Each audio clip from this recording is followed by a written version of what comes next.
ask you a question about the mental game. What makes up a complete player mentally? Because you can talk about a complete player in any sport from the physical aspect, right? Let's talk about baseball. A complete player has 5 tools, right? The ability to run, the ability to catch, the ability to throw, ability to hit, and be able to hit with power, right? That makes a complete player. And you can run through a profile in any sport, but what makes a complete athlete from the mental side of things? So I'm going to run you through 5 steps. I'm going to run you through the 5-step complete athlete profile. The number one way is how we take information in. Info. So information in. So you aren't born with knowledge of your sport. You aren't born with knowledge of your game. You aren't born with knowledge of the technical side of your sport or any aspect of your sport. You're born with a certain level of knowledge, and part of that information could be from your childhood, right? Who did you learn from in your childhood? Who are you learning from currently? But number one, you have to have information. If I don't know how to shoot a jump shot and I don't know how to do it correctly, and there's levels to it, obviously the better information, the better suited you are.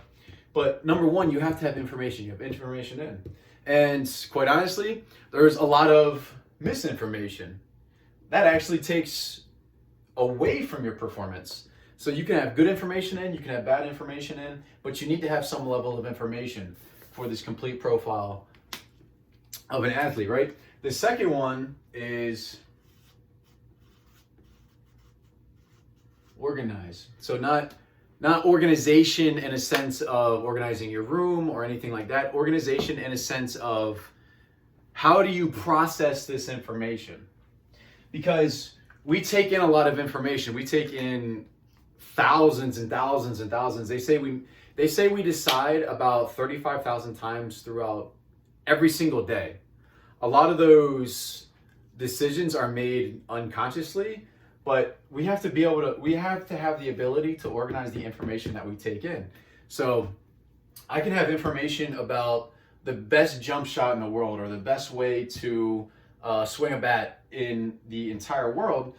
But if I can't organize that information and translate it so it works for me, if it works for my body, if it works for my mind, if it works for the type of person, the type of athlete that I'm trying to be, then this is all theory, right?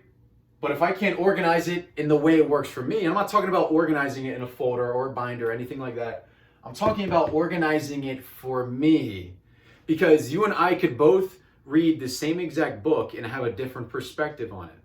Because the way we organize the information internally is based on your experiences and mine's based on my experiences.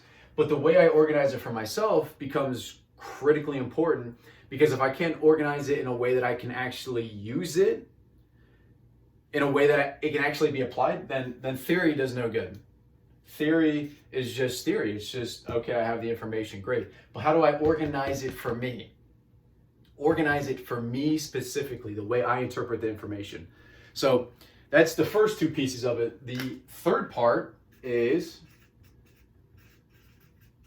motivation. Man, that's such a big buzzword today, but it's simply about your motivation, your ability to move. Okay, so I have the information, I've organized it in a way it works for me, but if I don't put in work, if I don't actually get up off my ass and do something, then this information and what I did with the information does no good. So I have to have the ability to put it into play.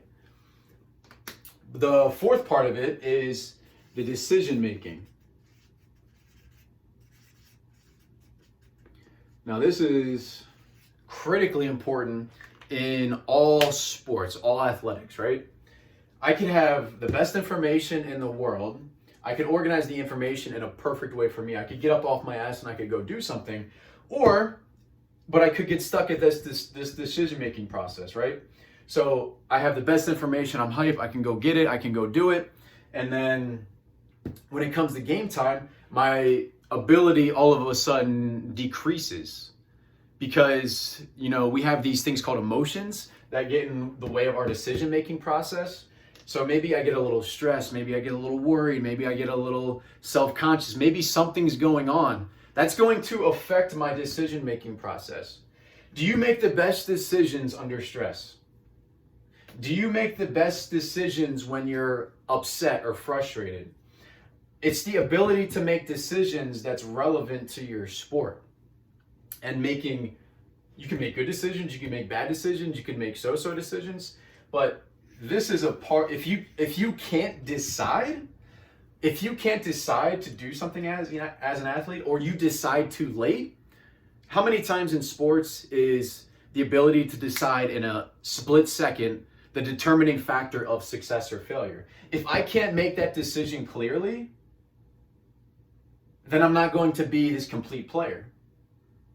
If I can't decide when to go, when to stop, then again, I'm only going to be as good as I allow myself to be. But I have to have the ability to make that split second decision and make it accurately.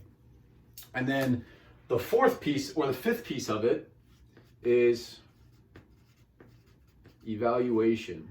See, we can get stuck at any level of these, but evaluation is a huge place where athletes get stuck because they rely on the opinions of their coaches. They rely on the opinions of teammates. They rely on the opinions of parents.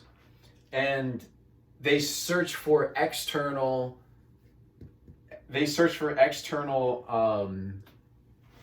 sense of accomplishment, or they look for external sources of validation. So they're looking for they can't evaluate. They're using external references. They're using external filters to evaluate. Okay, did all of this work? Yes or no? Right? I don't have to look to my parents. I don't have to look to. Now, I'm not saying it's not good to have people to learn from. Everything we learned from somebody else up until this point in our life, right? But I have to have the ability to evaluate my performance in a sense of, what do I need to improve? What do I not need to improve? And yes, part of the evaluation process can be information from coaches, from teammates, and it's extremely important. But it's how we take in all of that information and make the appropriate evaluation. Because I can mess this up and make the wrong decision. I can evaluate it incorrectly, right? I can listen to what my coach says. I can listen to what other people say. And I could evaluate what they have told me, all the information that I've gathered from me playing and from what they're telling me, and I could still make a wrong decision. So you have to have the ability to evaluate the information and then make a decision with it. So it's all interconnected. It all makes up a complete athlete from the mental side of things. If you get derailed at any one of these, it lowers your chance for success. But think of this as a car, right? This is like a wheel on a car, rather. If one of these is lacking, right? If all of these are on an equal level, then I can reasonably expect this wheel to roll, right? But if this was lacking in organization, then my wheel would have a flat spot in it. And if I was lacking in decision making, then I would have a bump in it if it was way down there. So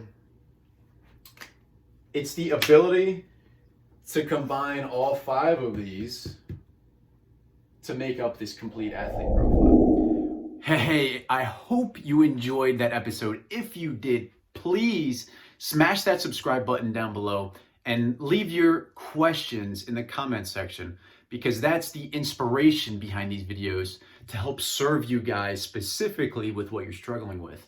And if you'd like to take things a step further, check the links in the description below. If you're interested in our coaching, if you're interested in checking me out on other platforms and connecting with me there. If you're interested in some of our other free training, definitely check it out in the description below. And I will see you guys on the next video.